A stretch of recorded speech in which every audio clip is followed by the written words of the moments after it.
Oh, it's time for better food. Is dessert your thing? Yes, it is my thing. We're going to be learning how to make creative and delicious treats just in time for Easter. Sade Owoye from Sweet Equations is here to show some no-bake desserts that are sure to impress. No bake. No bake.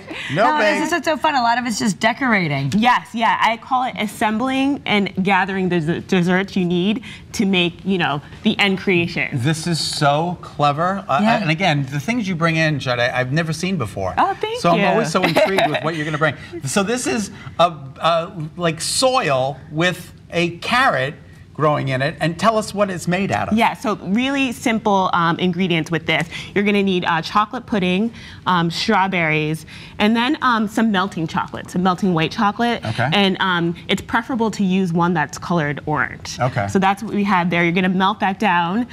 You're actually gonna dip the strawberry into the melting chocolate, and then you get something like this. And what I did to top it off is I actually drizzled more of the orange chocolate right on top. It gives it like a layered effect. It's so clever. Yeah. Do you need to let it dry first, or you drizzle right when it's still wet? Yeah, I would let it dry. What I love about working with the melting chocolate is that it dries very quickly. Yeah, so within like 10 minutes, you should be able to drizzle on top of that. Okay. You're gonna scoop some pudding into a clear container and then top it with some crushed Oreo cookie, and you're good to go for Easter. So you cook up the pudding. Yeah, and you know, actually, you know, if you're using an instant pudding, you could just use that and then put some milk in it, like 2 cups. That's it. And then mix it or whisk it. Instructions on the box. Yes. I'm going to do that. Really simple. So moving right along, this is what I call an Easter centerpiece. So really simple, again, no baking. You literally need a flower pot, a lollipop, or you could even use a cookie, a hot glue gun, and some candy. Okay. So this is really fundamentally assembling. That means I'll screw it up. Okay. So you just got this lollipop. Yes. You don't have to just buy that. And then the cookie, the same thing. How are you going to get that on there? So there's, you know, many ways you could do this. If you're feeling adventurous, you absolutely can bake. What I did is I actually went to the store and just purchased it. And then you could further decorate it, just to cut down on the steps. So how do you get the stick on the shortbread? So what you can do, and there's actually some chocolate over there, you're gonna dip it right into this. Okay. Like this. Uh-huh.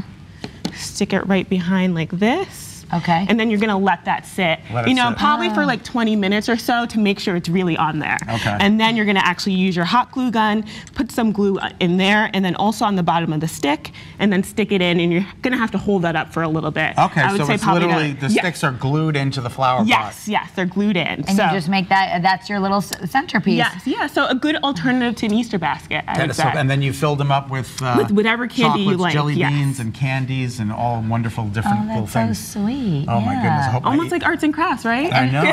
So many of these are already going to come that way at the store, so you can just put them in. Yeah. Exactly. Perfect. Yeah. So very simple. This looks more advanced. Yes.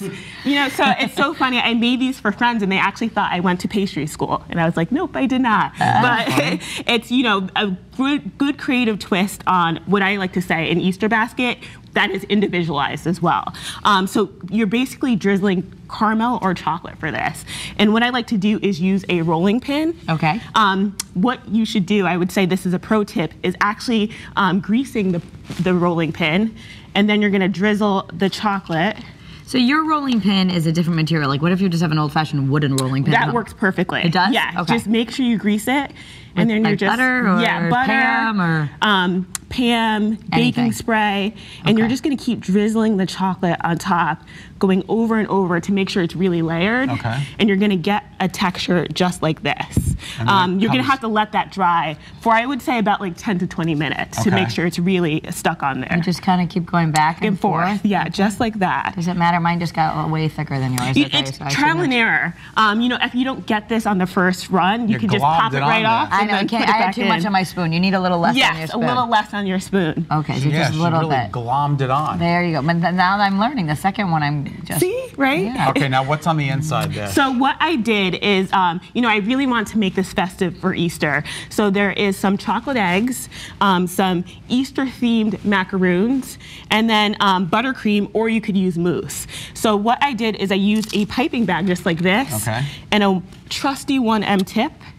And then I cut a hole at the bottom of the bag, threw the tip in, through some buttercream. This is a vanilla buttercream. And what you're gonna do is actually pipe in the front just like this, swirling up. Clever. You're gonna add a macaroon just like that. Okay. So it's like the icing holds up the macaroons. Yes, just like that. Or any kind of cookie you want. The macaroons are so cute because they have all the colors. Exactly. But you can be really creative with this and put your own twist. And then you just have little candies that you put in there. And then you could sprinkle that with some, coconut. It looks like a bird's nest filled with like a Easter, fancy bird's nest. fancy bird's nest. And just enough for each person. So. That is fantastic. Well, thank you so much. Everything looks so great. Those could be here. centerpieces too. How beautiful. I know, right? All right. Thank you, Sade. Thanks, Sade. Thank you Always very appreciate much. To order a beautiful and delicious sweet treat of your own for any occasion, I should Or say. equation. Well, then you can visit sweetequations.com. If you want to check them out in person, the shop is located on Farmington Avenue, right in Farmington.